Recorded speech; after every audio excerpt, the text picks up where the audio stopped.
किसान अकेडमी के online platform के उपर तुहाडा स्वागत है। आज की क्लास दे विच असीं दूजे विश्व युद्ध के नाल रिलेटेड एमसीक्यू डिस्कस करांगे। ऑलरेडी आपां वर्ल्ड हिस्टरी दे रीफॉर्मेशन, रेनेसेंस, पहला विश्व युद्ध दे सब कुछ टॉपिक डिस्कस कर चुके हैं। आज की क्लास दे विच वर्ल्ड वॉर सैकेंड दे नाल रिलेटेड एमसीक्यू डिस्कस किए जाणगे। इन्हां दीयां जिहड़ियां पूरियां एलैबोरेटेड क्लासेस ने तुहानूं साडी ऐप दे उपर किसान अकेडमी, ठीक है जी, किसान अकेडमी की ऐप नूं तुसीं डाउनलोड कर सकते हो अपने फोन दे विच। प्ले स्टोर, ऐप स्टोर, जिथे भी तुसीं डाउनलोड करते हो उत्थे जाके किसान अकेडमी की ऐप नूं डाउनलोड करके स्टोर दे विच जाके तुसीं कोर्स नूं परचेज कर सकते हो। बहुत ही घट फीस दे विच तुहानूं साडे वल्लों हिस्टरी ते पॉलिटी दोनों सबजैक्ट यानी कि 150 जिहड़ा है पेपर वो तुहानूं प्रिपेयर करवाया जा रहा है। हिस्टरी ते पॉलिटी दोनों दे हर एक टॉपिक की जिहड़ी डीप इंफॉर्मेशन है, थ्योरी क्लासेस, एमसीक्यू, ठीक है, जिन्ना भी नीडड है, मॉक टेस्ट हर टॉपिक वाइज जिहड़े हैगे ने तुहाडे टेस्ट ते कंप्लीट मॉक टेस्ट उत्थे अवेलेबल ने। सब कुछ तुहानूं उस कोर्स विच प्रोवाइड किया जा रहा है। इत्थे मैं सिर्फ एमसीक्यू डिस्कस करदी हां, वो भी बहुत मतलब जिहड़े एमसीक्यू अपने कोल हुंदे ने इंपॉर्टेंट, उन्हां दे बारे च मैं इत्थे ओपन दे विच डिस्कस कर दिंदी हां ताकि जिहड़े बच्चे कोर्स अफोर्ड नहीं कर पाउंदे उन्हां दे लई मेरियां कुछ क्लासेस ने जिहड़ी मेरी कुछ हैल्प हैगी उन्हां लई वैल्यूएबल हो सके। जे साडियां वीडियो तुहाडे लई हैल्पफुल हो रही ने बेटा, वध तो बस इस चैनल नूं शेयर करो, सबसक्राइब करो, सपोर्ट कर रहे हो उहदे लई थैंक यू सो मच। ठीक है जी। इस तो बिना जे तुसीं कोर्स की इन्फॉर्मेशन लैना चाहुंदे हो तां तुसीं जो नंबर तुहानूं स्क्रीन दे उपर शो हो रहा 9988001121 इहदे उपर कॉल करके भी तुसीं कोर्स की पूरी इन्फॉर्मेशन लै सकते हो। तो असीं स्टार्ट करते हैं जी अज के अपने एमसीक्यू। पहला बेटा वर्ल्ड वॉर फर्स्ट के बारे में मैं मोटा मोटा दसूंगी, जिवें मैं हमेशा क्लास दे विच तुहानूं दसदी हां ना, पूरी एलैबोरेटेड क्लासेस क्योंकि बहुत ही लेंथी टॉपिक ने। वर्ल्ड हिस्टरी दे विचों तुहानूं बहुत सारे क्वेश्चन पूछे जाते हैं ते चार टॉपिक बच्चों नूं बहुत ज्यादा औखे भी लगते हैं, तो इस करके बहुत ज्यादा अच्छे तरीके नाल पूरा डीप एक एक पॉइंट तुहानूं मैं क्लास दे विच क्लीयर करवा चुकी हाँ। तो इत्थे मैं सिर्फ जिहड़ा है बेसिक तुहानूं क्लीयर करवाऊंगी। सब तो पहला जिहड़ी साडा वर्ल्ड वॉर सैकेंड है कि हैगा दूजा विश्व युद्ध, ठीक है। सैकेंड विश्व युद्ध दा जिहड़ा शुरू कदों हुंदा है, इहदी डेट बहुत इंपॉर्टेंट है बेटा, तां 1 सितंबर, ठीक है जी, 1 सितंबर 1939 ਨੂੰ ਜਦੋਂ ਜਰਮਨੀ ਪੋਲੈਂਡ ਦੇ ਉੱਪਰ ਹਮਲਾ ਕਰਦਾ ਉਦੋਂ ਤੋਂ ਇਹ ਲੜਾਈ ਹੈ ਜਿਹੜੀ ਸ਼ੁਰੂ ਹੁੰਦੀ ਹੈ। ਤੇ ਫਿਰ 2 ਸਤੰਬਰ, ठीक है, 2 सितंबर 1945 तक जिहड़ा है ये युद्ध कंटिन्यू रहिंदा। तो कई बार साडे तो सिंपल ईयर ही पूछ ले जाते हैं कि कितना टाइम आ, तां साडे कोल आ गया 1939 तो लैके 1945, बट डेट्स भी इंपॉर्टेंट ने। तो 1 सितंबर, 2 सितंबर याद रखनी है, दोनों सितंबर ने, ठीक है। 1 सितंबर 1939 तो लैके 2 सितंबर 1945 तक ये युद्ध जिहड़ा वो साडा की रहा, कंटिन्यू रहा, ठीक है जी। तो ये तुहाडे लई बहुत इंपॉर्टेंट पॉइंट आ पहला ही। लगभग जिहड़ा अपना पहला विश्व युद्ध होया सीगा 1914 तो लैके 18 तक, उहदे तो अप्रॉक्स जे आपां मान के चलीए तां 20 सालां दे बाद आ जिहड़ा साडा दूजा विश्व युद्ध शुरू हुंदा, ठीक है जी।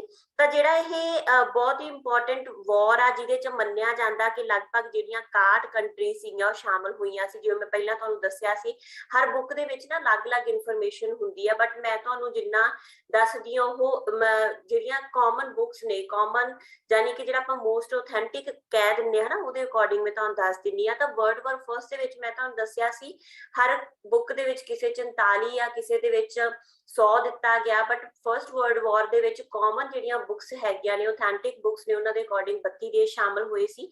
ते वर्ल्ड वॉर सैकेंड दे विच जिहड़े हैगे ने 61 देश दो ध्रुवां दे विच युद्ध दे विच शामिल हो गए सी, ठीक है, 2 गुट बन गए सी। इत्थे भी बेटा जिहड़े 2 गुट बने वो भी मैं तुहानूं एक बार इत्थे क्लीयर दस दिन्नी आ। तो साडे कोल इत्थे सेम ही सी, जिवें वर्ल्ड वॉर फर्स्ट सीगा तां उत्थे साडे कोल 2 ग्रुप किहड़े बने सी, एक सीगियां अपने कोल धुरी शक्तियां, ठीक है, धुरी शक्तियां जिन्हां नूं असीं आखदे सीगे एक्सेस पावर, ठीक है, एक्सेस पावर। दूजियां सी साडे कोल अलाइज पावर, इत्थे भी सेम ही ने, अलाइज पावर जिन्हां नूं असीं आखिया सी मित्र देश, ठीक है, मित्र देश। तो इन्हां दे विचों सब तो ज्यादा क्वेश्चन पूछा जाता कि किहड़े धुरी देश सी, किहड़े अलायंस देश सी, 2 ग्रुप किहड़े सी। तो धुरी देशां दे विच तुसीं इत्थे 3 देश 4 देश, बट मेन 3 देश ने जिहड़े याद रखने ने। पहला अपने कोल आ जाऊगा बेटा इत्थे जर्मनी, ठीक है, जर्मनी। उदों भी जर्मनी कित्थे शामिल सीगा, एक्सेस पावर दे विच शामिल सी। दूजा सीगा बेटा इत्थे अपने कोल इटली। हुण तुसीं ध्यान दिओ कि पहले विश्व युद्ध दे विच इटली अलाइज पावर वाले पासे शामिल सी। ठीक है जी। तीजा सीगा अपने कोल बेटा इत्थे जापान। ठीक है, दूजे विश्व युद्ध दे विच जापान, जदों कि पहले विश्व युद्ध दे विच जापान भी लाइज पावर वाले पासे सी। ठीक है जी। ते चौथा सीगा अपने कोल बेटा रोमानिया। रोमानिया। ठीक है, देखो ये तीनों देश सी जेड़े हो है ना साडे कोल, इटली, जापान, रोमानिया पहले विश्व युद्ध दे विच लाइज देशां वाले पासे सी ते दूजे विश्व युद्ध दे विच पासा पलट गए। जदों कि पहले विश्व युद्ध दे विच साडे कोल जेड़ा जर्मनी सीगा है ना, ऑस्ट्रिया हंगरी सी, बल्गारिया सी, तुर्की सी, एक पासे सी। ठीक है, तो इत्थे साडे कोल मेन पावर रहीआं ये वालियां जिन्हां दा जिक्र तुहानूं इत्थे आऊगा। इहदे कॉज भी मैं वैसे तुहानूं मोटे-मोटे दस रही हां कि इत्थे की मेन रीजन रहा कि जर्मनी दे विच नाजीवाद की स्थापना हो गई सी। ठीक है, कारण जो मैं तुहानूं क्लास दे विच कराया नाजीवाद है ना, हिटलर दे अधीन तानाशाही सरकार बन गई सी। इटली दे विच जे असीं गल करिए तां मुसोलिनी आ गया सीगा, फासीवाद की स्थापना हो गई सी, ये भी एक स्वतंत्र सरकार तानाशाही सरकार सी। जापान दे विच सैनिकवाद आ गया सी है ना, ते सारे जिहड़े प्रमुख कारण रहे सीगे इस पहले विश्व युद्ध दा एक दूजे विश्व युद्ध दा एक प्लेटफॉर्म तैयार करन दे विच। ठीक है, दूजे पासे बेटा जे आपां देखदे हैगे आ लाइज पावर वाले पासे, तां लाइज पावर वाले पासे शुरू तो ही जिहड़े दो देश प्रमुख शामिल रहे वो सीगा इंग्लैंड ते फ्रांस। ठीक है, इंग्लैंड ते फ्रांस। देखो जदों जिहड़ा जर्मनी है वो पोलैंड के उपर हमला करदा 1 सितंबर 1939 नूं, तां इंग्लैंड ते फ्रांस उहनूं रोकदे आ। जदों नहीं रोकदे तां 3 सितंबर नूं इंग्लैंड ते फ्रांस भी आ जिहड़ा जर्मनी के विरुद्ध युद्ध की घोषणा कर दिंदे आ। इस तो बिना कैनेडा, आस्ट्रेलिया, अफ्रीका, भारत है ना, सारे देश आ जिहड़े वो लाइव दे विच शामिल सी। बट इहदे नाल ही जिहड़े प्रमुख देश जिन्हां दा जिक्र इत्थे आऊगा, रूस, ठीक है, यूएसए, चीन, ठीक है, ये भी साडे कोल किहड़े पासे शामिल सी, लाइज वाले पासे। तो तुसीं सिर्फ धुई शक्तियां याद करनियां ये 4, बाकी इधरलियां चलो तुहानूं क्लीयर हो ही जाणगियां। ठीक है जी। तो इत्थों जिहड़ा साडा है दो ग्रुप बन गए, धुई शक्तियां दे ते लाइज शक्तियां दे। तुसीं बस इत्थे ये नहीं भुल्लना कि किहड़ा देश किहड़े वाली साइड ते सीगा। ठीक है, अंत दे विच जिहड़ी हारे सीगे, हार गईयां सी धुई शक्तियां। पहली दे विच भी हार धुई शक्तियां दी होई सी ते दूजी दे विच भी हारियां किहड़ियां सीगीयां साडे कोल धुरी शक्तियां ही। ठीक है जी, यानी कि जिहड़े एक्सेस जर्मनी, इटली, जापान ये पावर सी हार गईयां। क्लियर। हुण स्टार्ट करदे हां जी अज दे एमसीक्यू। थोड़े जे 10 एमसीक्यू मैं तुहानूं इत्थे डिस्कस करूंगी, बाकी तुहानूं कोर्स दे विच प्रोवाइड हुंदे ने मेरे वल्लों रेगुलर। ठीक है, सैकेंड वर्ल्ड वॉर दे अंडर अपने को फर्स्ट क्वेश्चन है बेटा, दूजे विश्व युद्ध की पहली घटना केड़ी मन्नी जाती है। तो मैं पहला ही दस चुकी हाँ जो तुहाडी क्लास नूं स्टार्ट किया ना, कि जिहड़ी साडा पहला विश्व युद्ध दूजा विश्व युद्ध है इहदी ए मेन शुरू ही कित्थों हुंदा, जदों जर्मनी सडन ही, ठीक है, जर्मनी बिना किसी नूं इतलाह कीते पोलैंड दे उपर कर दिंदा हमला। कदों करदा हैगा वो हमला? वो हमला करदा है जी अपना 1 सितंबर 1939 ਨੂੰ। ठीक है, 1 सितंबर 1939 ਨੂੰ ਇਹ ਪੋਲੈਂਡ ਦੇ ਉੱਪਰ ਹਮਲਾ ਕਰਦਾ। ਇਸ ਤੋਂ ਪਹਿਲਾਂ ਵੀ ਇੱਕ ਘਟਨਾ ਹੁੰਦੀ ਹੈ ਛੋਟੀ ਜੀ ਬੇਟਾ, ਇੱਕ ਨਾ ਰੂਸ ਦੇ ਵਿੱਚ ਸੀ ਸਟਾਲਨ ਹਨਾ, ਤੇ ਦੂਜੇ ਪਾਸੇ ਆਪਣੇ ਕੋਲ ਆ ਗਿਆ ਜਰਮਨੀ। ਇਹਨਾਂ ਦੇ ਵਿਚਕਾਰ ਨਾ 1939 ਈਸਵੀ ਦੇ ਵਿੱਚ ਇੱਕ ਸੰਧੀ ਹੁੰਦੀ ਹੈ ਅਗਸਤ 1939। ठीक है, जिन्हों ਅਸੀਂ नॉन अग्रैशन पैक्ट आख ਦਿੰਨੇ ਆ। ठीक है, ਜਾਂ ਮੋਲਟੋਵ ਰਿਬਨਟਰੋਪ ਵੀ ਆਖ ਦਿੰਨੇ ਆ। ठीक है, ਮੋਲਟੋਵ ਰਿਬਨਟਰੋਪ भी आख दिंने। ठीक है, जिहदे च ਇਹ ਸੀਗਾ कि ਜਿਹੜਾ पोलैंड सी है ना, जे आपां कहिए पोलैंड ते ओहदी कैपिटल वाला जो एरिया सी है ना, पश्चिमी पोलैंड, पूर्वी पोलैंड, उन्हां दे उपर सांझे तौर ते स्टालिन दी सरकार यानी कि रूस ने ते जर्मनी ने, जर्मनी दा कौन सीगा अपने कोल जी, जर्मनी दे विच हिटलर है ना, तो दोनों ने सांझे तरीके नाल संधि दे दौरान ही हमला करना सी। बट जिहड़ा सीगा 1 सितंबर ਨੂੰ ਜਦੋਂ ਹਜੇ ਮਤਲਬ ਕੋਈ ਪ੍ਰੋਪਰ ਹਜੇ ਪਲੈਨਿੰਗ ਚੱਲ ਹੀ ਰਹੀ ਸੀ, ਤਾਂ 1 ਸਤੰਬਰ ਨੂੰ ਪਹਿਲਾਂ ਹੀ ਜਰਮਨੀ ਜਿਹੜਾ ਹੈਗਾ ਬਿਨਾਂ ਕਿਸੇ ਵੀ ਦੇਸ਼ ਨੂੰ ਇਤਲਾਹ ਕੀਤੇ ਕੀ ਕਰ ਦਿੰਦਾ ਹੈਗਾ, ਪੋਲੈਂਡ ਦੇ ਉੱਪਰ ਹਮਲਾ ਕਰ ਦਿੰਦਾ। ਠੀਕ ਹੈ, 1 ਸਤੰਬਰ 1939 ਨੂੰ ਜਦੋਂ 1 ਸਤੰਬਰ 1939 ਨੂੰ ਪੋਲੈਂਡ ਦੇ ਉੱਪਰ ਹਮਲਾ ਕਰਦਾ, ਤਾਂ ਜਿਹੜਾ ਸਾਡੇ ਕੋਲ ਦੋ ਪ੍ਰਮੁੱਖ ਦੇਸ਼ ਸੀਗੇ ਆਪੋਜੀਸ਼ਨ ਦੇ ਵਿੱਚ, ਉਹ ਕੌਣ ਸੀਗੇ ਜੀ, ਫਰਾਂਸ ਤੇ ਇੰਗਲੈਂਡ। ठीक है, ये दोनों इनू रोकण दी की करदे हैगे बेटा, कोशिश करदे आ। जदों जिहड़ा जर्मनी हैगा इन्हां दोनों देशां दी नहीं सुनदा, तां उस केस दे विच फिर ये दोनों देश भी जिहड़े हैगे ने वो 3 सितंबर नूं जर्मनी के विरुद्ध युद्ध की घोषणा कर दिंदे आ कि एक प्रॉपर वे दे नाल जिहड़ा है दो ग्रुपां दे विच एक युद्ध शुरू हो जांदा। ठीक है, इत्थे भी ध्यान दे विच रखियो बेटा कि जदों 1 सितंबर 1939 नूं मतलब हमला करदा हैगा ਜਰਮਨੀ ਪੋਲੈਂਡ ਦੇ ਉੱਪਰ, ਕਿਉਂਕਿ ਮੈਂ ਇੱਥੇ ਕਿਹਾ ਕਿ ਰੂਸ ਤੇ ਜਰਮਨੀ ਦੇ ਵਿਚਕਾਰ ਪਹਿਲਾਂ ਹੀ ਇੱਕ ਸੰਧੀ ਹੋਈ ਸੀ ਮੋਲਟੋਵ ਰਿਬਨਟ੍ਰੋਪ ਦੀ। ਤਾਂ ਇਸ ਸੰਧੀ ਦੇ ਅਕੋਰਡਿੰਗ ਇੱਕ ਪਾਸਿਓਂ ਠੀਕ ਹੈ ਪੋਲੈਂਡ ਦੇ ਉੱਪਰ ਮੰਨ ਲਓ ਕਿ ਆ ਪੋਲੈਂਡ ਦਾ ਖੇਤਰ ਆ, ਠੀਕ ਹੈ ਆਪਣੇ ਕੋਲ ਪੋਲੈਂਡ ਦਾ ਖੇਤਰ ਹੈਗਾ, ਤਾਂ ਜਦੋਂ ਪੋਲੈਂਡ ਦੇ ਜਿਹੜਾ ਪੱਛਮੀ ਹਿੱਸਾ ਸੀ, ਠੀਕ ਹੈ ਪੋਲੈਂਡ ਦਾ ਜਿਹੜਾ ਵੈਸਟ ਪੋਰਸ਼ਨ ਸੀਗਾ, ਤਾਂ ਵੈਸਟ ਪੋਰਸ਼ਨ ਦੇ ਉੱਪਰ ਤਾਂ ਜਰਮਨੀ ਅਧਿਕਾਰ ਕਰ ਲੈਂਦਾ, ਠੀਕ ਹੈ ਇਹਦੀ ਜਿਹੜੀ ਰਾਜਧਾਨੀ ਸੀਗੀ ਪੋਲੈਂਡ ਦੀ ਵਾਰਸਾ, ਉਹਦੇ ਉੱਪਰ ਵੀ ਅਧਿਕਾਰ ਕਰ ਲੈਂਦਾ। ਤੇ ਫਿਰ ਜਿਹੜਾ ਰੂਸ ਸੀਗਾ, ਰੂਸ ਵੀ ਇਧਰੋਂ ਕਿਵੇਂ ਬਚਿਆ ਰਹਿ ਸਕਦਾ ਸੀ, ਤਾਂ ਰੂਸ ਵੀ ਫਿਰ ਜਿਹੜਾ ਸੀਗਾ ਆਪਣੀ ਉਸੇ ਸੰਧੀ ਦੇ ਅਕੋਰਡਿੰਗ ਜਿਹੜੇ ਪੂਰਬੀ ਹਿੱਸਾ ਸੀ ਪੋਲੈਂਡ ਦਾ, ਉਹਦੇ ਉੱਪਰ ਅਧਿਕਾਰ ਕਰ ਲੈਂਦਾ। ਤਾਂ ਜਿਹੜਾ ਪੂਰਾ ਪੋਲੈਂਡ ਸੀਗਾ, ਠੀਕ ਹੈ ਉਹ ਦੂਜੇ ਵਿਸ਼ਵ ਯੁੱਧ ਦੇ ਸ਼ੁਰੂਆਤੀ ਟਾਈਮ ਦੇ ਵਿੱਚ ਹੀ ਰੂਸ ਤੇ ਜਰਮਨੀ ਦੇ ਵਿਚਕਾਰ ਵੰਡਿਆ ਗਿਆ ਸੀ, ਠੀਕ ਹੈ ਕਲੀਅਰ। ਦੈਨ ਨੈਕਸਟ ਬੇਟਾ ਆਪਣੇ ਕੋਲ ਸਭ ਤੋਂ ਪਹਿਲਾਂ ਕਿਹੜੇ ਦੋ ਦੇਸ਼ਾਂ ਨੇ ਜਰਮਨੀ ਵਿਰੁੱਧ ਯੁੱਧ ਦੀ ਘੋਸ਼ਣਾ ਕੀਤੀ, ਮੈਂ ਆਲਰੇਡੀ ਦੱਸ ਚੁੱਕੀ ਹਾਂ ਕਿ 1 ਸਤੰਬਰ ਨੂੰ, ਠੀਕ ਹੈ ਇਹ ਮਹੱਤਵਪੂਰਨ ਘਟਨਾ ਕਿਉਂਕਿ ਇੱਥੋਂ ਯੁੱਧ ਸ਼ੁਰੂ ਹੁੰਦਾ 1 ਸਤੰਬਰ 1939 ਨੂੰ, ਜਦੋਂ ਜਿਹੜਾ ਜਰਮਨੀ ਹੈ ਠੀਕ ਹੈ ਪੋਲੈਂਡ ਤੇ ਹਮਲਾ ਕਰਦਾ, ਤਾਂ ਉਹਨੂੰ ਦੋ ਦੇਸ਼ ਰੋਕਦੇ ਨੇ, ਉਹ ਕਿਹੜੇ ਨੇ ਜੀ, ਬ੍ਰਿਟੇਨ ਤੇ ਫਰਾਂਸ। ਬ੍ਰਿਟੇਨ ਮਤਲਬ ਇੰਗਲੈਂਡ, ਠੀਕ ਹੈ ਇੰਗਲੈਂਡ ਤੇ ਫਰਾਂਸ। ਜਦੋਂ ਨਹੀਂ ਰੁਕਦਾ ਤਾਂ ਫਿਰ 3 ਨੂੰ, ਠੀਕ ਹੈ 3 ਸਤੰਬਰ ਨੂੰ ਇਹ ਦੋਨੋਂ ਦੇਸ਼ ਜਿਹੜੇ ਹੈਗੇ ਆ ਸਭ ਤੋਂ ਪਹਿਲਾਂ ਇਹਦੇ ਵਿਰੁੱਧ ਯੁੱਧ ਦੀ ਘੋਸ਼ਣਾ ਕਰਦੇ ਨੇ, ਠੀਕ ਹੈ ਜੀ। ਨੈਕਸਟ ਕੁਐਸਚਨ, ਰੂਸ ਕਿਸ ਦੇਸ਼ ਦੇ ਵਿਰੁੱਧ 1939 ਵਿੱਚ ਸੈਨਾ ਕਿਸ ਦੇਸ਼ ਦੇ ਵਿਰੁੱਧ 1939 ਵਿੱਚ ਸੈਨਾ ਭੇਜੀ ਸੀ? ਤਾਂ ਰੂਸ ਨੇ ਦੇਖੋ ਬੇਟਾ ਪਹਿਲਾਂ ਹੀ ਆਪਾਂ ਗੱਲ ਕੀਤੀ, ਪਹਿਲਾਂ ਤਾਂ ਸਤੰਬਰ 1939 ਈਸਵੀ ਦੇ ਵਿੱਚ ਹੀ ਜਦੋਂ ਜਰਮਨੀ ਅਧਿਕਾਰ ਕਰ ਲੈਂਦਾ ਹੈਗਾ ਪੱਛਮੀ ਪੋਲੈਂਡ ਦੇ ਉੱਪਰ, ਤਾਂ ਜਿਹੜਾ ਪੂਰਬੀ ਪੋਲੈਂਡ ਸੀ, ਠੀਕ ਹੈ ਪੂਰਬੀ ਪੋਲੈਂਡ ਸੀ, ਉਹਦੇ ਉੱਪਰ ਕੌਣ ਅਧਿਕਾਰ ਕਰ ਲੈਂਦਾ ਹੈਗਾ, ਸਾਡਾ ਰੂਸ, ਠੀਕ ਹੈ ਰੂਸ ਅਧਿਕਾਰ ਕਰ ਲੈਂਦਾ ਹੈਗਾ।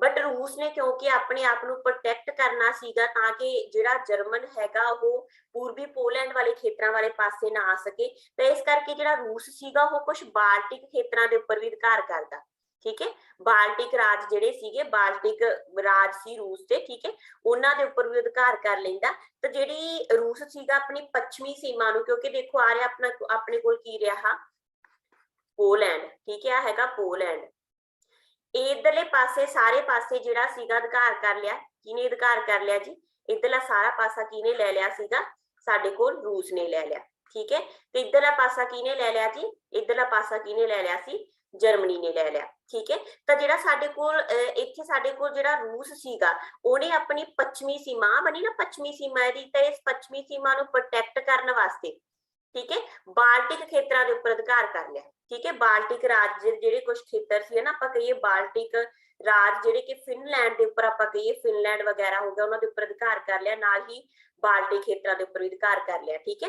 ਤਾਂ ਜਿਹੜਾ ਇਹਨੇ ਸੀ ਆਪਣੀ ਇਸ ਸੀਮਾ ਨੂੰ ਪ੍ਰੋਟੈਕਟ ਕਰਨ ਲਈ ਇੱਕ ਪ੍ਰਮੁੱਖ ਏਰੀਆ ਦੇਸ਼ ਜਿੱਥੇ ਉਹਨੇ ਆਪਣੀ ਸੈਨਾ ਭੇਜੀ ਸੀ, ਸਭ ਤੋਂ ਪਹਿਲਾਂ ਉਹ ਕਿਹੜਾ ਸੀ, ਫਿਨਲੈਂਡ, ਠੀਕ ਹੈ ਫਿਨਲੈਂਡ। ਤੇ ਉਸ ਤੋਂ ਬਾਅਦ ਇਹਨੇ 4 ਬਾਲਟਿਕ ਰਾਜ, ਜਿਹਦੇ ਚ ਅਸੀਂ ਇਹ ਕਹਿ ਸਕਦੇ ਹੈਗੇ ਆ ਕਿ ਲਟਾਵੀਆ ਹੋ ਗਿਆ, ਐਸਟੋਕੀਆ ਹੋ ਗਿਆ, ਲਿਥੁਆਨੀਆ ਹੋ ਗਿਆ, ਹਨਾ ਇਹਨਾਂ ਖੇਤਰਾਂ ਦੇ ਉੱਪਰ ਵੀ ਕਬਜ਼ਾ ਕਰ ਲਿਆ ਸੀ, ਠੀਕ ਹੈ। ਤਾਂ ਇੱਥੇ ਸਾਡੇ ਕੋਲ ਇਹ ਪੁੱਛਿਆ ਗਿਆ ਕਿ ਰੂਸ ਨੇ ਕਿਸ ਦੇਸ਼ ਵਿਰੁੱਧ 1939 ਚ ਸੈਨਾ ਭੇਜੀ ਸੀ? ਤਾਂ 1939 ਈਸਵੀ ਦੇ ਵਿੱਚ, ਇਸ ਤੋਂ ਪਹਿਲਾਂ ਦੇਖੋ ਬੇਟਾ ਪੋਲੈਂਡ ਦੇ ਉੱਪਰ ਵੀ ਅਧਿਕਾਰ ਕਰ ਚੁੱਕਿਆ, ਬਟ ਇੱਥੇ ਪੋਲੈਂਡ ਆਪਸ਼ਨ ਦੇ ਵਿੱਚ ਨਹੀਂ ਆ, ਇਸ ਕਰਕੇ ਸਾਡਾ ਆਨਸਰ ਇੱਥੇ ਬਣ ਰਿਹਾ ਹੈਗਾ ਫਿਨਲੈਂਡ, ਕਿਉਂਕਿ ਫਿਨਲੈਂਡ ਦੇ ਉੱਪਰ ਉਹਨੇ ਅਧਿਕਾਰ ਕਿਉਂ ਕੀਤਾ ਸੀਗਾ, ਆਪਣੀ ਜਿਹੜੀ ਪੂਰਬੀ ਪੋਲੈਂਡ ਜਿਹਦੇ ਉੱਪਰ ਉਹ ਪਹਿਲਾਂ ਅਧਿਕਾਰ ਕਰ ਚੁੱਕਿਆ ਉਹਨੂੰ ਸੁਰੱਖਿਅਤ ਕਰਨ ਵਾਸਤੇ, ਠੀਕ ਹੈ ਜੀ। ਨੈਕਸਟ ਕੁਐਸਚਨ, ਕਿਹੜੇ ਦੋ ਪੱਛਮੀ ਯੂਰਪ ਦੇ ਦੇਸ਼ਾਂ ਤੇ ਜਰਮਨੀ ਨੇ ਪਹਿਲਾ ਹਮਲਾ ਕੀਤਾ, ਠੀਕ ਹੈ ਪੱਛਮੀ ਦੋਨੋਂ ਹੀ ਦੇਖੋ ਸ਼ੁਰੂਆਤੀ ਜਿਹੜੀ ਹੈ ਦੌਰ ਸ਼ੁਰੂ ਹੁੰਦਾ ਹੈਗਾ ਲੜਾਈ ਦੇ ਵਿੱਚ, ਉਹ ਕੌਣ ਐਕਟਿਵ ਰਿਹਾ, ਇੱਕ ਤਾਂ ਰੂਸ ਐਕਟਿਵ ਰਿਹਾ ਤੇ ਦੂਜਾ ਰਿਹਾ ਜਰਮਨੀ, ਠੀਕ ਹੈ। ਪਹਿਲਾਂ ਹੀ ਜਰਮਨੀ ਨੇ ਕਿਹਦੇ ਤੇ ਅਧਿਕਾਰ ਕਰ ਲਿਆ ਹੈਗਾ ਬੇਟਾ, ਪੱਛਮੀ ਪੋਲੈਂਡ ਤੇ, ਠੀਕ ਹੈ ਪੱਛਮੀ ਪੋਲੈਂਡ ਦੇ ਉੱਪਰ। ਇਧਰੋਂ ਰੂਸ ਨੇ ਕਿਹਦੇ ਤੇ ਅਧਿਕਾਰ ਕਰ ਲਿਆ, ਪੂਰਬੀ ਪੋਲੈਂਡ ਤੇ, ਠੀਕ ਹੈ ਪੂਰਬੀ ਪੋਲੈਂਡ ਤੇ ਅਧਿਕਾਰ ਕਰਕੇ ਨਾਲ ਹੀ ਇਹਨੇ ਫਿਨਲੈਂਡ ਦੀ ਸੀਮਾ ਦੇ ਉੱਪਰ ਵੀ ਅਧਿਕਾਰ ਕਰ ਲਿਆ, ਠੀਕ ਹੈ। ਫਿਰ ਇਹਨੇ ਬਾਲਟਿਕ ਖੇਤਰ ਜਿਹੜੇ ਸੀਗੇ ਉਹਨਾਂ ਦੇ ਉੱਪਰ ਵੀ ਅਧਿਕਾਰ ਕਰ ਲਿਆ, ਠੀਕ ਹੈ। ਤਾਂ ਜਿਹੜਾ ਸਾਡੇ ਕੋਲ ਇਧਰਲੇ ਪਾਸੇ ਜਰਮਨੀ ਹੈ ਉਹਨੇ ਫਿਲਹਾਲ ਕਾਹਦੇ ਤੇ ਅਧਿਕਾਰ ਕੀਤਾ ਹੈਗਾ, ਪੱਛਮੀ ਪੋਲੈਂਡ ਤੇ, ਪਰ ਉਹ ਟਿਕਣ ਵਾਲਾ ਤਾਂ ਹੈ ਨਹੀਂ ਸੀ, ਇਸ ਕਰਕੇ ਇਹਨੇ ਕੀ ਕੀਤਾ ਬੇਟਾ 1940 ਈਸਵੀ ਦੇ ਵਿੱਚ, ਠੀਕ ਹੈ 1940 ਈਸਵੀ ਦੇ ਵਿੱਚ ਜਰਮਨੀ ਨੇ 4 ਹੋਰ ਜਿਹੜੇ ਪ੍ਰਮੁੱਖ ਖੇਤਰ ਸੀ, ਜਿਵੇਂ ਆਪਾਂ ਕਹਿ ਦਈਏ ਡੈਨਮਾਰਕ, ਠੀਕ ਹੈ ਡੈਨਮਾਰਕ ਹੋ ਗਿਆ, ठीक है। देन उन्हें नॉर्वे हो गया, फिर उन्हें बेटा हालैंड के उपर कब्जा कर लिया, ठीक है, ਤੇ ਫਿਰ ਬੈਲਜੀਅਮ, ਇਹਨਾਂ 4 ਖੇਤਰਾਂ ਦੇ ਉੱਪਰ ਉਹਨੇ ਕਬਜ਼ਾ ਕੀਤਾ ਤੇ ਪੱਛਮੀ ਯੂਰਪ ਦੇ ਖੇਤਰ ਮੰਨੇ ਜਾਂਦੇ ਨੇ, ਠੀਕ ਹੈ। ਤਾਂ ਦੋ ਕਿਹੜੇ ਪੱਛਮੀ ਯੂਰਪ ਦੇ ਖੇਤਰ ਨੇ ਤੁਸੀਂ ਇੱਥੇ ਫਾਈਂਡ ਕਰ ਲਓ ਇਹਨਾਂ ਚਾਰਾਂ ਦੇ ਵਿੱਚੋਂ। ਤਾਂ ਇਹਨਾਂ ਚਾਰਾਂ ਦੇ ਵਿੱਚੋਂ ਸਾਡੇ ਕੋਲ ਫਰਾਂਸ ਤੇ ਬੈਲਜੀਅਮ ਆ ਗਿਆ। ਬੈਲਜੀਅਮ ਤਾਂ ਚਲੋ ਹੈ, ਫਰਾਂਸ ਇਹਨਾਂ 'ਚ ਸ਼ਾਮਲ ਨਹੀਂ ਸੀ। ਨਾਰਵੇ ਤੇ ਡੈਨਮਾਰਕ ਡੈਫੀਨੇਟਲੀ 1940 ਚ ਉਹਨੇ ਨਾਰਵੇ ਤੇ ਡੈਨਮਾਰਕ ਦੇ ਉੱਪਰ ਅਧਿਕਾਰ ਕੀਤਾ ਸੀ। ਸਵਿਟਜ਼ਰਲੈਂਡ ਲਿਥੁਆਨੀਆ ਜਿਹੜਾ ਸੀਗਾ ਉਹ ਰੂਸ ਦੇ ਅਧੀਨ ਆ ਗਿਆ ਸੀ, ਇਸ ਕਰਕੇ ਇਹਦੇ ਅਧੀਨ ਨਹੀਂ ਸੀ। ਆਸਟਰੀਆ ਤੇ ਨੀਦਰਲੈਂਡ ਇਹਨਾਂ 'ਚ ਸ਼ਾਮਲ ਨਹੀਂ ਸੀ, ਠੀਕ ਹੈ। ਤਾਂ ਸਾਡੇ ਕੋਲ ਇਸ ਕੁਐਸਚਨ ਦੇ ਹਿਸਾਬ ਨਾਲ ਕਿਹੜੇ ਦੋ ਪੱਛਮੀ ਯੂਰਪ ਦੇ ਦੇਸ਼ਾਂ ਨੇ ਜਰਮਨੀ ਦੇ ਉੱਪਰ, ਪੱਛਮੀ ਯੂਰਪ ਦੇ ਦੇਸ਼ਾਂ ਤੇ ਜਰਮਨੀ ਨੇ ਅਧਿਕਾਰ ਕੀਤਾ ਸੀਗਾ 1940 ਚ, ਸੀ ਨਾਰਵੇ ਤੇ ਡੈਨਮਾਰਕ, ਠੀਕ ਹੈ। ਨਾਰਵੇ ਤੇ ਡੈਨਮਾਰਕ ਦੇ ਨਾਲ ਹੀ ਉਹਨੇ ਬੈਲਜੀਅਮ ਤੇ ਹਾਲੈਂਡ, ਠੀਕ ਹੈ, ਇਹਨਾਂ 4 ਖੇਤਰਾਂ ਦੇ ਉੱਪਰ ਵੀ ਅਧਿਕਾਰ ਕਰ ਲਿਆ ਸੀ ਜਰਮਨੀ ਨੇ, ਠੀਕ ਹੈ ਜੀ। ਨੈਕਸਟ ਬੇਟਾ, ਜਰਮਨੀ ਦੇ ਇੰਗਲੈਂਡ ਦੇ ਉੱਪਰ ਜਦੋਂ ਹਮਲਾ ਕੀਤਾ ਹੈ ਨਾ, ਜਰਮਨੀ ਨੇ ਜਦੋਂ ਇੰਗਲੈਂਡ ਦੇ ਉੱਪਰ ਆਪਣੇ ਅਟੈਕ ਕਰਨੇ ਸ਼ੁਰੂ ਕਰਤੇ ਸੀਗੇ, ਤਾਂ ਉਸ ਟਾਈਮ ਕਿਹਦੀ ਸਰਕਾਰ ਨੇ ਅਸਤੀਫਾ ਦਿੱਤਾ ਸੀ? ਮਤਲਬ ਇੰਗਲੈਂਡ ਦੇ ਵਿੱਚ ਜਦੋਂ ਜਰਮਨੀ ਇੰਗਲੈਂਡ ਦੇ ਉੱਪਰ ਹਮਲਾ ਕਰਦਾ ਤਾਂ ਉੱਥੇ ਸਰਕਾਰ ਕਿਹਦੀ ਸੀ? ਦੇਖੋ ਬੇਟਾ, ਜਰਮਨੀ ਜਿਹੜਾ ਇੰਗਲੈਂਡ ਦੇ ਉੱਪਰ ਹਮਲਾ ਕਰਦਾ ਹੈਗਾ, ਆਪਣਾ ਪਹਿਲਾ ਹਮਲਾ ਸਤੰਬਰ 1940, ਠੀਕ ਹੈ। ਪਹਿਲ ਕਿਹਦੇ ਵੱਲੋਂ ਹੁੰਦੀ ਹੈ? ਜਰਮਨੀ ਦੇ ਵੱਲੋਂ ਹੀ। ਜਰਮਨੀ ਹੀ ਸਭ ਤੋਂ ਪਹਿਲਾਂ ਇੰਗਲੈਂਡ ਦੇ ਉੱਪਰ ਸਤੰਬਰ 1940 ਈਸਵੀ ਦੇ ਵਿੱਚ ਲੰਡਨ ਦੇ ਉੱਪਰ ਹਮਲਾ ਕਰਦਾ ਬੰਬਬਾਰੀ ਕਰਕੇ, ਠੀਕ ਹੈ। ਤੇ ਉਸ ਟਾਈਮ ਤੇ ਜਿਹੜੀ ਲੰਡਨ ਦੇ ਵਿੱਚ ਸਰਕਾਰ ਸੀਗੀ, ਉਹ ਸਰਕਾਰ ਕਿਹਦੀ ਸੀ? ਚੈਂਬਰਲੈਨ ਦੀ, ਠੀਕ ਹੈ।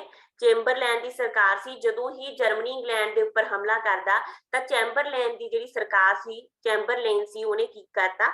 ਅਸਤੀਫਾ ਦੇਤਾ, ਠੀਕ ਹੈ। ਅਸਤੀਫਾ ਦੇਤਾ ਤਾਂ ਉਸ ਤੋਂ ਬਾਅਦ ਫਿਰ ਜਿਹੜਾ ਨਵਾਂ ਆਇਆ ਸਾਡੇ ਕੋਲ, ਹਨਾ, ਜਿਹੜਾ ਨਵਾਂ ਬੰਦਾ ਆਇਆ ਚੈਂਬਰਲੈਨ ਤੋਂ ਬਾਅਦ, ਉਹ ਕੌਣ ਬਣਿਆ? ਪੀਐਮ ਚਰਚਲ, ਠੀਕ ਹੈ, ਚਰਚਲ। ਤਾਂ ਕਈ ਵਾਰ ਤੁਹਾਨੂੰ ਇਹ ਵੀ ਕੁਐਸਚਨ ਪੁੱਛ ਲਿਆ ਜਾਂਦਾ ਕਿ ਦੂਜੇ ਵਿਸ਼ਵ ਯੁੱਧ ਦੇ ਵਿੱਚ ਪੀਐਮ ਕੌਣ ਸੀ? ਤਾਂ ਪਹਿਲਾ ਪੀਐਮ ਜਦੋਂ ਯੁੱਧ ਸ਼ੁਰੂ ਹੁੰਦਾ ਉਦੋਂ ਚੈਂਬਰਲੈਨ ਸੀ, ਦੂਜਾ ਪੀਐਮ ਚਰਚਲ ਸੀ। ਜਦੋਂ ਯੁੱਧ ਖਤਮ ਹੋ ਜਾਊਗਾ, ਸੰਧੀਆਂ ਹੋਣਗੀਆਂ, ਤਾਂ ਉਦੋਂ ਐਟਲੀ ਹੋ ਜਾਊਗਾ, ਠੀਕ ਹੈ, ਐਟਲੀ ਹੋ ਜਾਊਗਾ। ਤਾਂ 3 ਪੀਐਮ ਆ ਜਿਹੜੇ ਇਸ ਦੇ ਕੰਟੈਂਪਰੇਰੀ, ਇਸ ਯੁੱਧ ਦੇ ਕੰਟੈਂਪਰੇਰੀ ਇੰਗਲੈਂਡ ਦੇ ਵਿੱਚ ਰਹੇ ਸੀ, ਠੀਕ ਹੈ ਬੇਟਾ। ਤੁਹਾਨੂੰ ਇਹ ਕਲੀਅਰ ਹੋਣਾ ਬਹੁਤ ਜ਼ਰੂਰੀ ਆ। ਤਾਂ ਜਰਮਨੀ ਨੇ ਇੰਗਲੈਂਡ ਦੇ ਉੱਪਰ ਆਪਣਾ ਹਮਲਾ ਕੀਤਾ ਸੀਗਾ ਜੀ ਸਤੰਬਰ 1940 ਈਸਵੀ ਦੇ ਵਿੱਚ, ਠੀਕ ਹੈ। ਕਾਫੀ ਬੰਬ ਵੀ ਸੁੱਟੇ, ਬਹੁਤ ਵੱਡਾ ਨੁਕਸਾਨ ਸੀਗਾ ਜਿਹੜਾ ਇੰਗਲੈਂਡ ਦਾ ਹੋਇਆ ਸੀ, ਬਟ ਫਿਰ ਵੀ ਜਰਮਨੀ ਇੰਗਲੈਂਡ ਨੂੰ ਹਰਾ ਨਹੀਂ ਸੀ ਸਕਿਆ, ਠੀਕ ਹੈ। ਤਾਂ ਜਰਮਨੀ ਦੇ ਇੰਗਲੈਂਡ ਦੇ ਉੱਪਰ ਹਮਲੇ ਤੋਂ ਬਾਅਦ ਕਿਹਨੇ ਅਸਤੀਫਾ ਦਿੱਤਾ ਸੀ? ਚੈਂਬਰਲੇਨ ਨੇ, ਤੇ ਸਰਕਾਰ ਕਿਹਦੀ ਬਣ ਗਈ ਸੀ? ਚਰਚਲ ਦੀ, ਠੀਕ ਹੈ, ਕਲੀਅਰ।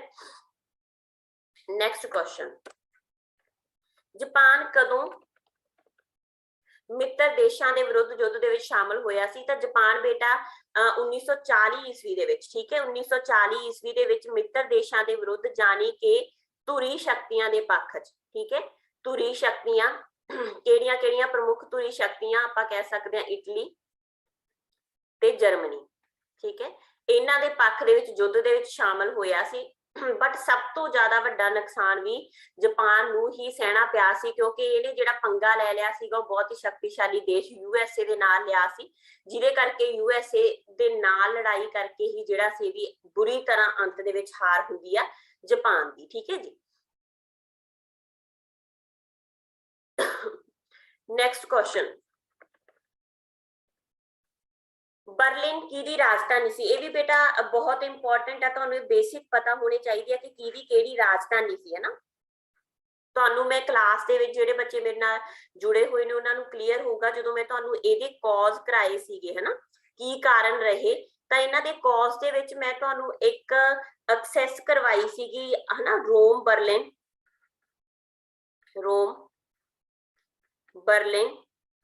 ਟੋਕੀਓ ਐਕਸੈਸ, ਜਿਹਨੂੰ ਸੰਧੀ ਕਹਿ ਸਕਦੇ ਆਪਾਂ, ਸੰਧੀ ਸੀਗੀ ਇਹ, 3 ਦੇਸ਼ਾਂ ਦੇ ਵਿਚਕਾਰ ਹੋਈ, ਠੀਕ ਹੈ, 3 ਦੇਸ਼ਾਂ ਦੇ ਵਿਚਕਾਰ ਇਹ ਸੰਧੀ ਹੋਈ ਸੀ।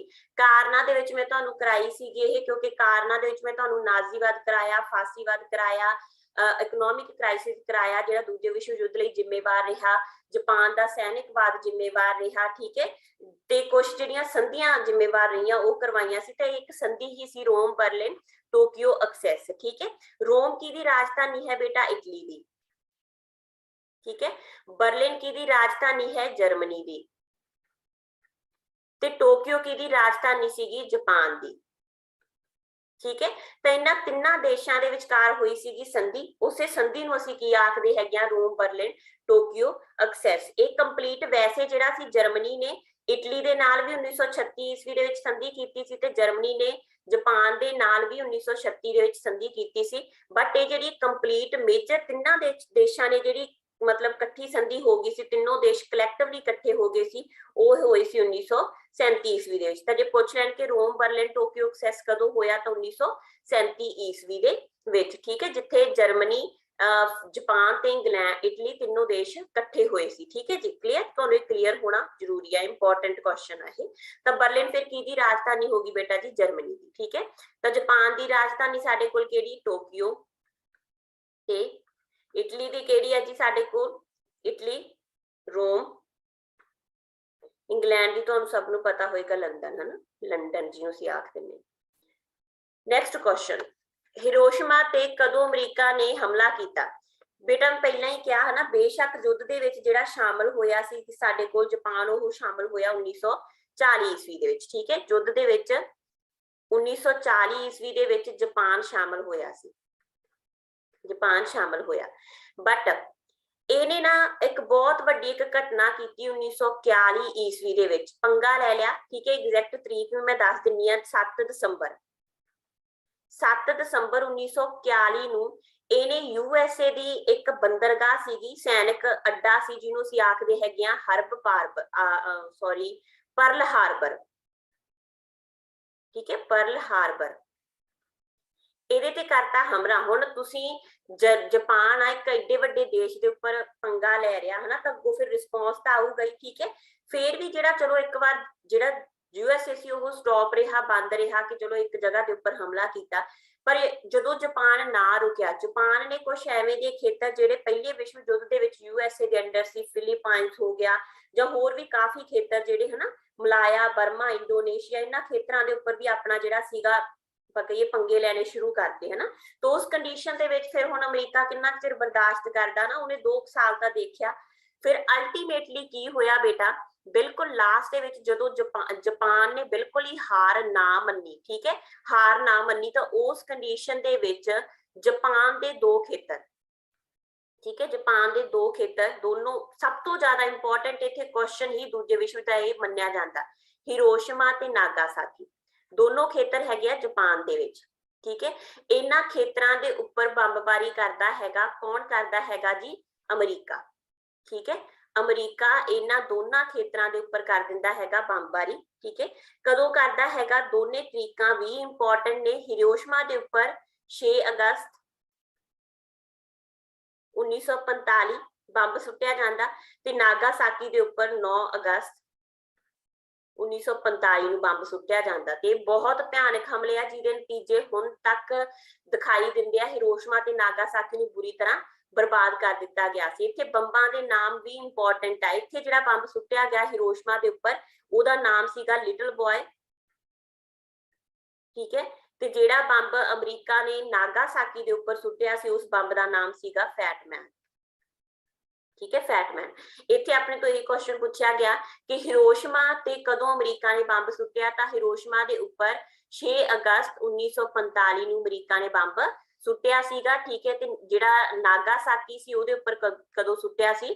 9 ਅਗਸਤ ਨੂੰ। ਠੀਕ ਹੈ ਜੀ, ਤਾਂ ਇਹ ਤੁਹਾਨੂੰ ਕਲੀਅਰ ਹੋਣਾ ਜ਼ਰੂਰੀ ਹੈ। ਤੇ ਉਸ ਤੋਂ ਇੰਨੀ ਜ਼ਿਆਦਾ ਬਰਬਾਦੀ ਤੋਂ ਬਾਅਦ ਅੰਤ ਦੇ ਵਿੱਚ ਜਿਹੜਾ ਸੀਗਾ 14-15 ਅਗਸਤ ਨੂੰ ਨੀਅਰ ਅਬਾਊਟ ਇਸ ਡੇਟ ਦੇ ਉੱਪਰ 1945 ਈਸਵੀ ਦੇ ਵਿੱਚ ਜਿਹੜਾ ਸੀਗਾ ਜਾਪਾਨ, ਉਹਨੇ ਹਥਿਆਰ ਸਿੱਟਿਆ। ਸਭ ਤੋਂ ਬਾਅਦ ਦੇ ਵਿੱਚ ਇਸੇ ਦੇਸ਼ ਨੇ ਹਥਿਆਰ ਸਿੱਟੇ ਸੀਗੇ, ਇਟਲੀ, ਜਰਮਨੀ ਤੇ ਜਾਪਾਨ ਦੇ ਵਿੱਚੋਂ 1945 ਦੇ ਵਿੱਚ। ਉਸ ਤੋਂ ਪਹਿਲਾਂ ਇਹ ਜਿਹੜਾ ਸੀ ਆਪਣੀਆਂ ਖੁੰਦਕਾਂ ਨੂੰ ਇਹਨੇ ਕੰਟੀਨਿਊ ਰੱਖਿਆ ਬਾਕੀ ਦੇਸ਼ਾਂ ਦੇ ਨਾਲ। ਠੀਕ ਹੈ ਜੀ, ਨੈਕਸਟ ਕੁਐਸਚਨ ਆਪਣੇ ਕੋਲ, ਨੈਸ਼ਨਲ ਨਿਗਮਾਂ ਦੀ ਸਥਾਪਨਾ ਕਿਹਨੇ ਕੀਤੀ ਸੀਗੀ? ਦੇਖੋ ਬੇਟਾ, ਇਨਫੈਕਟ ਜਦੋਂ ਅਸੀਂ ਕਾਜ਼ ਕਰਦੇ ਆ, ਸਾਡੇ ਕੋਲ 3 ਚੀਜ਼ਾਂ ਇੱਥੇ ਇੰਪੋਰਟੈਂਟ, 3 ਦੇਸ਼ ਹੀ ਇੱਥੇ ਇੰਪੋਰਟੈਂਟ ਆ ਸਾਰੇ ਵਿਸ਼ਵ ਯੁੱਧ ਦੇ ਵਿੱਚ, ਹਨਾ।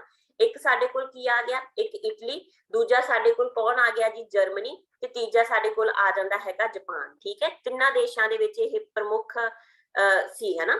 ਤਾਂ ਜਿਹੜੀ ਨੈਸ਼ਨਲ ਜਿਹੜਾ ਜਰਮਨੀ ਸੀਗਾ, ਜਰਮਨੀ ਦੇ ਵਿੱਚ ਉਸ ਟਾਈਮ ਤੇ ਜਿਹਦੀ ਸਰਕਾਰ ਬਣਦੀ ਹੈਗੀ ਆ, ਸਥਾਪਨਾ ਹੁੰਦੀ ਹੈਗੀ ਆ, ਉਹ ਸੀਗਾ ਨਾਜ਼ੀਵਾਦ। ਠੀਕ ਹੈ, ਨਾਜ਼ੀਵਾਦ ਹਿਟਲਰ ਦੇ ਅੰਡਰ। ਤੇ ਇਟਲੀ ਦੇ ਵਿੱਚ ਜਿਹੜੀ ਸਰਕਾਰ ਬਣਦੀ ਹੈਗੀ ਉਹ ਬਣਦੀ ਹੈਗੀ ਆ ਮਸੋਲਨੀ ਦੀ, ਜਿਹਨੂੰ ਆਖਿਆ ਗਿਆ ਫਾਸੀਵਾਦ। ਠੀਕ ਹੈ, ਫਾਸੀਵਾਦ, ਨਾਜ਼ੀਵਾਦ, ਇਹ ਸਭ ਚੀਜ਼ਾਂ ਬਹੁਤ ਡੀਪ ਦੇ ਵਿੱਚ ਮੈਂ ਤੁਹਾਨੂੰ ਕਲਾਸ 'ਚ ਕਰਾ ਚੁੱਕੀ ਹਾਂ। ਤਾਂ ਜਿਹੜਾ ਨੈਸ਼ਨਲ ਨਿਗਮਾਂ ਦੀ ਸਥਾਪਨਾ ਕੀਤੀ ਸੀ ਉਹ ਫਾਸੀਵਾਦ ਦੇ ਅੰਦਰ ਹੀ ਹੋਈ ਸੀ, ਜਾਣੀ ਕਿ ਸਥਾਪਨਾ ਕਿਹਨੇ ਕੀਤੀ ਸੀ? ਮਸੋਲਨੀ ਨੇ ਕੀਤੀ ਸੀ। ਤੇ ਕਿੱਥੇ ਕੀਤੀ ਸੀ? ਇਟਲੀ ਦੇ ਵਿੱਚ ਕੀਤੀ ਸੀ। ਅਸਲ ਦੇ ਵਿੱਚ ਉਹਨੇ ਜਿਹੜਾ ਸੀ ਮਸੋਲਨੀ ਨੇ 1926 ਈਸਵੀ ਦੇ ਵਿੱਚ ਇੱਕ ਐਕਟ ਨੂੰ ਪਾਸ ਕਰਕੇ 73 ਨਿਗਮਾਂ ਸਥਾਪਿਤ ਕਰਤੀਆਂ ਸੀ, ਨੈਸ਼ਨਲ ਨਿਗਮਾਂ ਸਥਾਪਿਤ ਕਰਤੀਆਂ ਸੀ ਆਪਣੀ ਐਡਮਿਨਿਸਟ੍ਰੇਸ਼ਨ ਨੂੰ ਅੱਛੀ ਤਰ੍ਹਾਂ ਚਲਾਉਣ ਦੇ ਲਈ। ਤੇ ਜਦੋਂ ਅੱਗੇ ਜਾ ਕੇ ਬੇਟਾ 1929 ਈਸਵੀ ਦੇ ਵਿੱਚ ਮੈਂ ਤੁਹਾਨੂੰ ਇਕਨੋਮਿਕ ਕ੍ਰਾਈਸਿਸ ਵੀ ਕਰਾਇਆ ਸੀ ਨਾ ਕਿ 24 ਅਕਤੂਬਰ ਨਿਊਯਾਰਕ ਸਟਾਕ ਡਿੱਗਦੇ ਹੈਗੇ ਆ 1929 ਈਸਵੀ ਦੇ ਵਿੱਚ, ਤੇ ਪੂਰੇ ਯੂਰਪ ਦੇ ਵਿੱਚ ਜਿਹੜਾ ਆਰਥਿਕ ਮੰਦਵਾੜਾ ਆ ਜਾਂਦਾ ਤੇ ਉਸ ਆਰਥਿਕ ਮੰਦਵਾੜੇ ਦਾ ਪ੍ਰਭਾਵ ਸਾਰੇ ਦੇਸ਼ ਦੇ ਵਿੱਚ ਪਿਆ, ਸਾਰੇ ਸੰਸਾਰ ਦੇ ਵਿੱਚ ਪਿਆ, ਤੇ ਉਹਦਾ ਪ੍ਰਭਾਵ ਇਟ ਮੀਨਸ ਇਟਲੀ ਦੇ ਵਿੱਚ ਵੀ ਪਿਆ ਹੋਊਗਾ। ਤਾਂ ਇਟਲੀ ਦਾ ਜਿਹੜਾ ਮਸੋਲਨੀ ਸੀ ਉਹਦੀਆਂ ਇਹਨਾਂ ਨਿਗਮਾਂ ਦੇ ਕਰਕੇ ਹੀ, ਨੈਸ਼ਨਲ ਨਿਗਮਾਂ ਦੇ ਕਰਕੇ ਹੀ ਜਿਹੜਾ ਸੀ ਸਾਡੇ ਕੋਲ ਆਰਥਿਕ ਮੰਦਵਾੜੇ ਦੇ ਵਿੱਚੋਂ ਇਟਲੀ ਈਜ਼ੀਲੀ ਨਿਕਲਣ ਦੇ ਵਿੱਚ ਸਕਸੈਸਫੁਲ ਹੋ ਗਿਆ ਸੀ। ਠੀਕ ਹੈ, ਤਾਂ ਨੈਸ਼ਨਲ ਨਿਗਮਾਂ ਦੀ ਸਥਾਪਨਾ ਕਿੱਥੇ ਹੋਈ ਸੀ? ਇਟਲੀ ਦੇ ਵਿੱਚ ਹੋਈ ਸੀ 1926 ਈਸਵੀ ਦੇ ਵਿੱਚ। ਇਸ ਐਕਟ ਦੇ ਦੁਆਰਾ ਨੇ 73 ਨਿਗਮਾਂ ਦੀ ਸਥਾਪਨਾ ਕੀਤੀ ਸੀ। ਠੀਕ ਹੈ ਜੀ। ਨੈਕਸਟ ਕੁਐਸਚਨ ਬੇਟਾ ਆਪਣੇ ਕੋਲ, ਅਮਰੀਕਾ ਦੇ ਵਿੱਚ ਨਿਊਯਾਰਕ ਐਕਸਚੇਂਜ ਦੀ ਕੀਮਤਾਂ ਦੇ ਵਿੱਚ ਕਦੋਂ ਗਿਰਾਵਟ ਆਈ? ਠੀਕ ਹੈ, ਇਹ ਵੀ ਮੈਂ ਤੁਹਾਨੂੰ ਕਲਾਸ ਦੇ ਵਿੱਚ ਅੱਛੀ ਤਰ੍ਹਾਂ ਕਰਾ ਚੁੱਕੀ ਹਾਂ। ਦੇਖੋ ਬਹੁਤ ਸਾਰੇ ਕਾਰਨ ਨੇ ਜਿਹੜੇ ਕਿ ਦੂਜੇ ਵਿਸ਼ਵ ਯੁੱਧ ਦੇ ਲਈ ਜ਼ਿੰਮੇਵਾਰ ਰਹੇ, ਬਟ ਪਹਿਲੇ ਵਿਸ਼ਵ ਯੁੱਧ ਦੇ ਵਿੱਚ ਜੋ ਘਾਟਾ ਪਿਆ, ਦੇਸ਼ਾਂ ਨੇ ਜੋ ਹਾਰੇ, ਦੇਸ਼ਾਂ ਨੇ ਜੋ ਹਰਜਾਨਾ ਪੂਰਤੀਆਂ ਕੀਤੀਆਂ, ਤੇ ਹੋਰ ਬਹੁਤ ਸਾਰੇ ਕਾਰਨਾਂ ਦੇ ਕਰਕੇ, ਠੀਕ ਹੈ, ਅਮਰੀਕਾ ਦੇ ਵਿੱਚ ਨਿਊਯਾਰਕ ਐਕਸਚੇਂਜ ਦੀਆਂ ਕੀਮਤਾਂ ਇੱਕ ਖਾਸ ਤਰੀਕ ਨੂੰ ਡਿੱਗ ਜਾਂਦੀਆਂ। ਉਹ ਤਰੀਕ ਕਿਹੜੀ ਸੀ? 29 ਅਕਤੂਬਰ 1929 ਨੂੰ। ਠੀਕ ਹੈ, 24 ਅਕਤੂਬਰ 1929 ਨੂੰ ਨਿਊਯਾਰਕ ਐਕਸਚੇਂਜ ਸਟਾਕ, ਠੀਕ ਹੈ, ਨੂੰ ਧਿਆਨ ਦੇ ਵਿੱਚ ਰੱਖਿਓ। ਅਚਾਨਕ ਕੀਮਤਾਂ ਡਿੱਗ ਜਾਂਦੀਆਂ, ਸ਼ੇਅਰਾਂ ਦੇ ਵਿੱਚ ਲਗਭਗ 40% ਡੇਲੀ ਦੇ ਨਾਲ ਗਿਰਾਵਟ ਆਉਣ ਲੱਗ ਜਾਂਦੀ ਹੈ, ਤੇ ਇੰਨਾ ਵੱਡਾ ਮੰਦਵਾੜਾ ਸੀ ਜਿਹਦਾ ਪ੍ਰਭਾਵ ਪੂਰੇ ਦੇ ਪੂਰੇ ਯੂਰਪ ਦੇ ਵਿੱਚ ਪੈ ਗਿਆ। ਠੀਕ ਹੈ, ਯੂਰਪ ਦੇ ਵਿੱਚ ਪੈ ਗਿਆ, ਸਾਰੇ ਦੇ ਸਾਰੇ ਦੇਸ਼ ਇਹਦੀ ਲਪੇਟ ਦੇ ਵਿੱਚ ਆਏ। ਸਿਰਫ ਇੱਕ ਦੇਸ਼ ਨਹੀਂ ਸੀ ਆਇਆ, ਉਹ ਸੀਗਾ ਰੂਸ, ਕਿਉਂਕਿ ਰੂਸ ਦੇ ਵਿੱਚ ਤੁਹਾਨੂੰ ਪਹਿਲਾਂ ਹੀ ਪਤਾ ਹੈ ਨਾ ਕਿ ਬ੍ਰੈਸਟ ਲਿਟੋਵਸਕ ਦੀ ਜਿਹੜੀ ਸੰਧੀ ਹੋ ਗਈ ਸੀਗੀ ਆਲਰੇਡੀ 1917 ਈਸਵੀ ਦੇ ਵਿੱਚ, ਜਿਹੜਾ ਸੀ ਉੱਥੇ ਕ੍ਰਾਂਤੀ ਆ ਗਈ ਸੀ, ਰੂਸ ਦੀ ਕ੍ਰਾਂਤੀ ਆ ਗਈ ਸੀਗੀ, ਤੇ ਉੱਥੇ ਸਾਮਵਾਦ ਦੀ ਸਥਾਪਨਾ ਹੋ ਗਈ ਸੀ, ਕਮਿਊਨਿਜ਼ਮ ਦੀ ਸਥਾਪਨਾ ਹੋ ਗਈ ਸੀ, ਜਿਹਦੇ ਕਰਕੇ ਰੂਸ ਦੇ ਵਿੱਚ ਜਿਹੜਾ ਸੀ ਇਕਨੋਮਿਕ ਕ੍ਰਾਈਸਿਸ, ਆਰਥਿਕ ਸੰਕਟ ਦਾ ਪ੍ਰਭਾਵ ਨਹੀਂ ਸੀ ਪਿਆ, ਬਟ ਬਾਕੀ ਪੂਰੇ ਦਾ ਪੂਰਾ ਯੂਰਪ ਇਹਦੀ ਲਪੇਟ ਦੇ ਵਿੱਚ ਆ ਗਿਆ ਸੀ। ਕਿਹੜੇ ਦੇਸ਼ ਨੇ ਇਹਦੇ ਨਾਲ ਕਿਵੇਂ ਡੀਲ ਕੀਤਾ ਵੀ ਮੈਂ ਤੁਹਾਨੂੰ ਕਲਾਸ ਦੇ ਵਿੱਚ ਕਰਾ ਚੁੱਕੀ ਹਾਂ, ਹਨਾ, ਕਿ ਅਮਰੀਕਾ ਦੇ ਵਿੱਚ ਜਿਹੜਾ ਅਮਰੀਕਾ ਦਾ ਜਿਹੜਾ ਉਸ ਟਾਈਮ ਤੇ ਰਾਸ਼ਟਰਪਤੀ ਸੀ ਰੂਜ਼ਵੈਲਟ, ਹਨਾ, ਰੂਜ਼ਵੈਲਟ 1929 ਈਸਵੀ ਦੇ ਵਿੱਚ ਉਹਨੇ ਨਿਊ ਡੀਲ ਪਾਲਿਸੀ ਦੇ ਰਾਹੀਂ ਇਸ ਮੰਦਵਾੜੇ ਦਾ ਹਨਾ ਸਾਹਮਣਾ ਕੀਤਾ। ਇਟਲੀ ਦੇ ਵਿੱਚ ਮਸੋਲਨੀ ਸੀਗਾ, ਤਾਂ ਮਸੋਲਨੀ ਨੇ ਨਿਗਮਾਂ ਦੇ ਰਾਹੀਂ, ਠੀਕ ਹੈ, ਨਿਗਮਾਂ ਦੇ ਰਾਹੀਂ ਇਹਦੇ ਵਿੱਚ ਸੁਧਾਰ ਕਰਨ ਦੀ, ਆਪਣੀਆਂ ਜਿਹੜੀਆਂ ਨੈਸ਼ਨਲ ਨਿਗਮਾਂ ਦੀ ਸਥਾਪਨਾ ਕੀਤੀ ਉਹਦੇ ਰਾਹੀਂ ਸੁਧਾਰ ਕਰਨ ਦੀ ਕੋਸ਼ਿਸ਼ ਕੀਤੀ, ਹਨਾ। ਹਰ ਦੇਸ਼ ਦਾ ਜਿੰਨਾ ਜਿਸ ਤਰੀਕੇ ਦਾ ਵੀ ਸਿਸਟਮ ਸੀਗਾ ਉਹਨੇ ਆਪਣੇ ਆਪ ਨੂੰ ਸੁਧਾਰਨ ਦੀ, ਇਸ ਆਰਥਿਕ ਮੰਦਵਾੜੇ ਦੇ ਵਿੱਚੋਂ ਨਿਕਲਣ ਦੀ ਕੋਸ਼ਿਸ਼ ਕੀਤੀ। ਠੀਕ ਹੈ, ਤਾਂ ਇਹ ਆਇਆ ਕਦੋਂ ਸੀਗਾ, ਸ਼ੁਰੂ ਕਦੋਂ ਹੋਇਆ ਸੀ? 29 ਅਕਤੂਬਰ 1929 ਨੂੰ, 24 ਅਕਤੂਬਰ 1929 ਨੂੰ। ਠੀਕ ਹੈ ਜੀ। ਚਲੋ ਅਗਲੇ ਕੁਐਸਚਨ ਆਈ ਥਿੰਕ ਤੁਹਾਡੇ ਥੋੜੇ ਬਹੁਤ ਆਲਮੋਸਟ ਹੋ ਹੀ ਚੁੱਕੇ ਆ, ਹਨਾ। ਹਿਰੋਸ਼ੀਮਾ ਤੇ ਸੁੱਟੇ ਬੰਬ ਦਾ ਨਾਮ ਕੀ ਸੀਗਾ? ਮੈਂ ਆਲਰੇਡੀ ਕਰਾ ਚੁੱਕੀ ਹਾਂ, ਲਿਟਲ ਬॉय। ਠੀਕ ਹੈ, ਹਿਰੋਸ਼ੀਮਾ ਦੇ ਉੱਪਰ ਜਿਹੜਾ ਬੰਬ ਸੁੱਟਿਆ ਗਿਆ ਸੀਗਾ, ਉਹ ਬੰਬ ਸੁੱਟਿਆ ਕਦੋਂ ਗਿਆ ਸੀ? ਤਰੀਕ ਅਗੇਨ ਬੇਟਾ ਬਹੁਤ ਇੰਪੋਰਟੈਂਟ ਆ, 6 ਅਗਸਤ। ਠੀਕ ਹੈ, ਬੰਬ ਦਾ ਨਾਮ ਕੀ ਸੀਗਾ? Little boy. ਫੈਟ ਬॉय ਕਿਹਦੇ ਉੱਪਰ ਸੁੱਟਿਆ ਗਿਆ ਸੀ? ਨਾਗਾਸਾਕੀ ਦੇ ਉੱਪਰ। ਠੀਕ ਹੈ, ਨਾਗਾਸਾਕੀ ਦੇ ਉੱਪਰ ਸੁੱਟਿਆ ਗਿਆ ਸੀ। ਕਦੋਂ ਸੁੱਟਿਆ ਗਿਆ ਸੀ? 9 ਅਗਸਤ ਨੂੰ। ਇੱਥੇ ਇੱਕ ਹੋਰ ਦਿੱਤਾ ਹੋਇਆ ਸਮਾਈਲਿੰਗ ਬੁੱਧਾ। ਸਮਾਈਲਿੰਗ ਬੁੱਧਾ ਸਾਡਾ ਐਕਸਪੈਰੀਮੈਂਟ ਆ। ਠੀਕ ਹੈ, ਭਾਰਤ ਨੇ ਜਿਹੜਾ ਆਪਣਾ ਪਹਿਲਾ ਪਰਮਾਣੂ, ਠੀਕ ਹੈ, ਪਹਿਲਾ ਪਰਮਾਣੂ ਐਕਸਪੈਰੀਮੈਂਟ ਕੀਤਾ ਸੀ, ਪਹਿਲਾ ਪਰਮਾਣੂ ਐਕਸਪੈਰੀਮੈਂਟ ਕੀਤਾ ਗਿਆ ਸੀਗਾ ਮਈ 1974 ਦੇ ਨੀਅਰ ਅਬਾਊਟ, ਹਨਾ, ਇਹ ਕੀਤਾ ਗਿਆ ਸੀ। ਤਾਂ ਪੋਖਰਨ ਦੇ ਵਿੱਚ, ਪੋਖਰਨ ਤੁਸੀਂ ਸਭ ਨੇ ਸ਼ਾਇਦ ਸੁਣਿਆ ਹੋਵੇ, ਪੋਖਰਨ ਰਾਜਸਥਾਨ ਦੇ ਵਿੱਚ ਹੀ ਅਸੀਂ ਸਾਰੇ ਜਿਹੜੇ ਸਾਡੇ ਪਰਮਾਣੂ ਐਕਸਪੈਰੀਮੈਂਟ ਆ ਉਹ ਕਰਦੇ ਆ। ਤਾਂ ਭਾਰਤ ਦਾ ਜਿਹੜਾ ਪਹਿਲਾ ਪਰਮਾਣੂ ਐਕਸਪੈਰੀਮੈਂਟ ਸੀਗਾ, ਐਟੋਮਿਕ ਐਕਸਪੈਰੀਮੈਂਟ ਸੀਗਾ, ਹਨਾ, એનર્ਜੀ ਐਕਸਪੈਰੀਮੈਂਟ ਸੀਗਾ, ਉਹ ਸਮਾਈਲਿੰਗ ਬੁੱਧਾ ਸੀ। ਇੱਥੇ ਮੈਂ ਥੋੜਾ ਜਿਹਾ ਦੱਸਦਾ ਤੁਹਾਨੂੰ। ਠੀਕ ਹੈ, ਵੈਸੇ ਸਾਡਾ ਹਿਰੋਸ਼ੀਮਾ ਦੇ ਉੱਪਰ ਜੋ ਬੰਬ ਸੁੱਟਿਆ ਗਿਆ ਸੀ ਉਹ ਕਿਹੜਾ ਸੀ? Little boy. Then next question ਹੈ ਬੇਟਾ ਆਪਣੇ ਕੋਲ, ਹਿਟਲਰ ਕਿਸ ਦੇਸ਼ ਦਾ ਡਿਕਟੇਟਰ ਸੀਗਾ? ਤਾਂ ਹਿਟਲਰ ਸਾਡੇ ਕੋਲ ਕਿਹੜੇ ਦੇਸ਼ ਦਾ ਡਿਕਟੇਟਰ ਸੀ ਜੀ? ਹਿਟਲਰ ਸਾਡੇ ਕੋਲ ਜਰਮਨੀ ਦਾ ਡਿਕਟੇਟਰ ਸੀ, ਠੀਕ ਹੈ, ਜਰਮਨੀ ਦਾ ਡਿਕਟੇਟਰ ਸੀਗਾ। ਇਟਲੀ ਦਾ ਡਿਕਟੇਟਰ ਜਿਹੜਾ ਸੀ ਉਹ ਕੌਣ ਸੀ? ਮਿਸੋਲਨੀ ਸੀ, ਮਿਸੋਲਨੀ ਸੀ, ਠੀਕ ਹੈ। ਜਰਮਨੀ ਦੇ ਵਿੱਚ ਸੈਨਿਕਵਾਦ ਦੀ ਜਿਹੜੀ ਸਰਕਾਰ ਸੀਗੀ, ਇਹ ਵੀ ਤੁਹਾਨੂੰ ਮੈਂ ਕਲਾਸ ਦੇ ਵਿੱਚ ਕਰਾ ਚੁੱਕੀ ਹਾਂ, ਹਨਾ। ਡਿਫਰੈਂਟ ਤਰ੍ਹਾਂ ਦੀਆਂ ਜਿਹੜੀਆਂ ਸਰਕਾਰਾਂ ਇੱਥੇ ਬਹੁਤ ਜ਼ਿਆਦਾ, ਜਾਪਾਨ ਦੇ ਵਿੱਚ ਬਹੁਤ ਜ਼ਿਆਦਾ ਵੱਡੇ ਪੱਧਰ ਦੇ ਉੱਪਰ ਸਰਕਾਰਾਂ ਦੀ ਅਦਲਾ ਬਦਲੀ ਹੁੰਦੀ ਰਹੀ ਹੈ, ਠੀਕ ਹੈ। ਤੇ ਅੰਤ ਦੇ ਵਿੱਚ ਜਿਹੜੀ ਸੀਗੀ ਉਹ ਐਡਮੀਰਲ ਸੀਟੋ ਤੇ ਓਕਾਡਾ ਦੇ ਅੰਡਰ ਸਰਕਾਰ ਬਣਦੀ ਹੈ। ਮੈਂ ਤੁਹਾਨੂੰ ਕਲਾਸ ਦੇ ਵਿੱਚ ਇਹ ਵੀ ਕਰਾ ਚੁੱਕੀ ਹਾਂ। ਤਾਂ ਜਾਪਾਨ ਦੇ ਵਿੱਚ ਜਿਹੜਾ ਸੀਗਾ ਸੈਨਿਕਵਾਦੀ ਸਰਕਾਰਾਂ ਦੀ ਸਥਾਪਨਾ ਹੁੰਦੀ ਰਹੀ ਆ ਬਦਲ ਬਦਲ ਕੇ, ਠੀਕ ਹੈ। ਤਾਂ ਇਹ ਤੁਹਾਨੂੰ ਕਲੀਅਰ ਹੋਣਾ ਚਾਹੀਦਾ। ਰੂਸ ਦੇ ਵਿੱਚ ਉਸ ਟਾਈਮ ਤੇ ਵੀ ਜਿਹੜਾ ਸਾਮਵਾਦ ਸੀ, ਹਨਾ, ਸਾਮਵਾਦੀ ਸਰਕਾਰਾਂ ਦੀ ਸਥਾਪਨਾ ਹੋਈ ਸੀ। ਬਟ ਇੱਥੇ ਕੁਐਸਚਨ ਸੀ ਹਿਟਲਰ ਕਿਸ ਦੇਸ਼ ਦਾ ਡਿਕਟੇਟਰ ਸੀ? ਤਾਂ ਜਰਮਨੀ ਦਾ, ਠੀਕ ਹੈ ਜੀ, ਜਿਹਨੇ ਨਾਜ਼ੀਵਾਦ ਦੀ ਸਥਾਪਨਾ ਕੀਤੀ ਸੀ। ਤਾਂ ਅੱਜ ਦੀ ਕਲਾਸ ਦੇ ਵਿੱਚ ਮੈਂ ਤੁਹਾਨੂੰ ਇੰਨਾ ਹੀ ਕਰਵਾਉਂਗੀ। ਜੇ ਤੁਸੀਂ ਕੰਪਲੀਟ ਕੋਰਸ ਲੈਣਾ ਚਾਹੁੰਦੇ ਹੋ ਤਾਂ ਤੁਸੀਂ ਕੋਰਸ ਨੂੰ ਪਰਚੇਜ਼ ਕਰਕੇ ਡੀਪ ਜਿਹੜੀ ਹੈਗੀ ਆ ਪੂਰੇ ਐਮਸੀਕਿਊ ਤੇ ਪੂਰੀ ਜਿਹੜੀ ਹੈਗੀ ਆ ਕਲਾਸਿਸ ਨੂੰ ਲੈ ਸਕਦੇ ਹੋ, ਠੀਕ ਹੈ। ਉਹ ਤੁਹਾਨੂੰ ਮੈਂ ਮੇਰੇ ਵੱਲੋਂ ਪੂਰੇ ਕੋਰਸ ਦੇ ਵਿੱਚ ਪ੍ਰੋਵਾਈਡ ਕੀਤਾ ਜਾਊਗਾ। ਤਾਂ ਮਿਲਦੇ ਹਾਂ ਜੀ ਨੈਕਸਟ ਕਲਾਸ ਦੇ ਵਿੱਚ। Thank you so much. ਜੇ ਵੀਡੀਓ ਹੈਲਪਫੁਲ ਹੋ ਰਹੀਆਂ ਨੇ, ਵੱਧ ਤੋਂ ਵੱਧ ਸਾਡੇ ਚੈਨਲ ਨੂੰ ਸ਼ੇਅਰ ਕਰੋ, ਸਬਸਕ੍ਰਾਈਬ ਕਰੋ। Thank you so much.